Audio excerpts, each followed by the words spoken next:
Hello and welcome to True Audiophiles. Today on this episode, I am going to be covering John Coltrane release Coltrane Plays the Blues.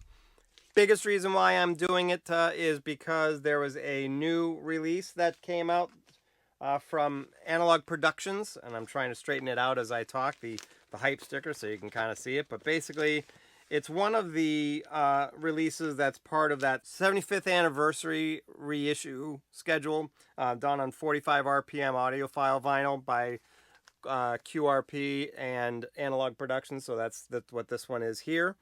Cut from the original Analogue master tapes, at least that's what they are saying here. Or best available source. I don't know which one they used. This was cut by Ryan K. Smith, which just about all of the ones I think that have been done on this series have been, if they weren't using old classic records stampers. But in this case, this is definitely appears to be new stampers. But cut at 45 RPM, so it's 2 LPs. It is a nice little gatefold that has some nice pictures in the middle here. So I'm going to listen to that one, obviously, or I did listen to that one. I really only have one other version of it besides a high resolution digital version of it, and that is I want to say it's a late 70s pressing. It's got no barcode, but from everything I could decipher on Discogs, it's probably from around mid to late 70s. But because there's no barcode, it's definitely not from the 80s. But it's definitely not an early or first pressing. So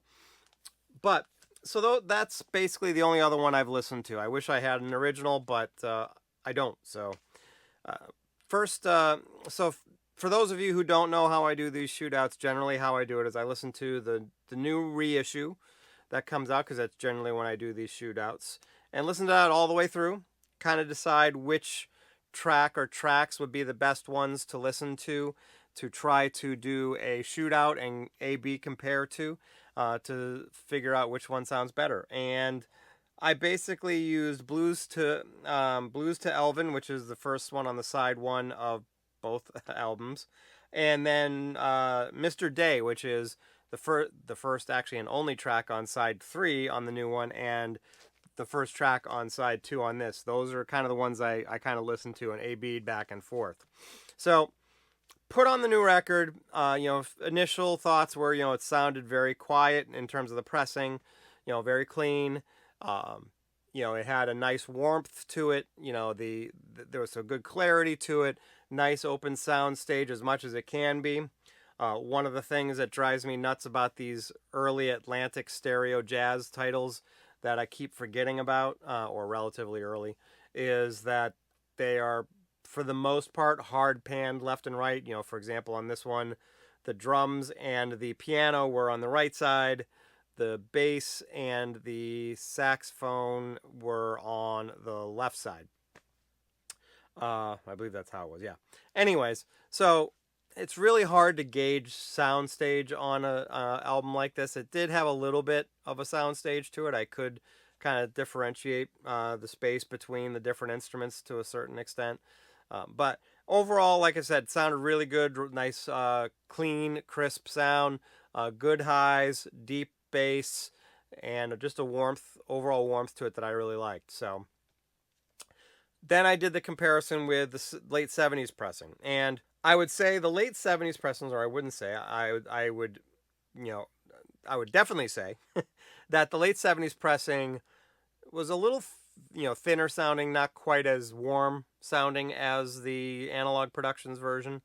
I actually, though, felt that the highs and the mids were probably, I don't know, I liked them a little bit better. They may have been a little bit more pronounced on this one in comparison to the Analogue Productions one, where maybe the Analogue Productions was a little bit more neutral sounding, maybe a little less treble, but still sounded great.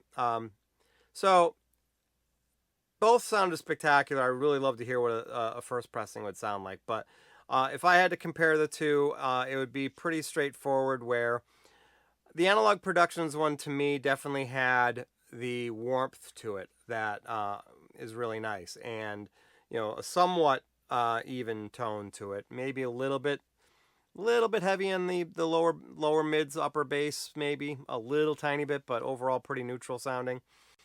Quiet pressing, good quality pressing as usual from QRP on these, and overall just a great sounding record. But then I would say that the late '70s pressing, I felt I preferred the sound of the cymbals a little bit better on here. Maybe even the sax a little bit, just because of how the EQ was. And that's not to take anything away from the Analog Productions one, because it was good too, but that's just my personal preference. But like I said, maybe a little bit more upper mids, lower highs on the late '70s pressing. Maybe a little bit more neutral, a little bit more to the warm side on the Analog Productions one. So kind of pick your poison. But as far as soundstage and imaging and all those things go, they were nearly identical. Hiss, they all had pretty similar hiss every now and then. So, I would say if you have an early pressing, a good quality early pressing, and you're okay with not having that extra warmth, I think you're going to be I think you're fine with that copy. And but if you want a little bit of that extra edge in terms of the warmth and more neutrality maybe in the tone, and probably a little bit quieter pressing also, then you should pick one of these up, because they are good. And I can't say it blew me away, but it was good. So, and that's been kind of my take and my feel on all of the ones that I've listened to and I've done A/B comparisons to. And I would say that overall, I've definitely felt they've been good releases, but I can't say any of them really truly blew me away as being just, oh my God, so much better than all the other earlier versions of it, because that just hasn't been the case for me. But they've been very good, and they're easy to come by. So you're not having to search out or spend maybe hundreds of dollars on the best sounding early copy that's out there. So these are, I think, $60 a piece. So not outrageously expensive, but they're audiophile level pricing. So, but that's my take. Be curious to hear what you have to say. Have you tried comparing the new Analog Productions one in comparison to maybe some earlier pressings? Maybe you have a first pressing or a very early pressing. If you do, I'd love to hear your take on it, what your thoughts are on it, and whether you like the earlier pressing better or you like the new one better. So anyway, that's everything I've got. Hit that like button if you liked this video. And I want to thank you for subscribing if you do subscribe. If you don't subscribe, hit that subscribe button. I'd love to see some new subscribers. And hit that alert bell, let you know when my new videos come out. So that's everything I've got for this episode. So I want to thank you very much. You have yourself a good rest of your day and a good rest of your week. Thank you.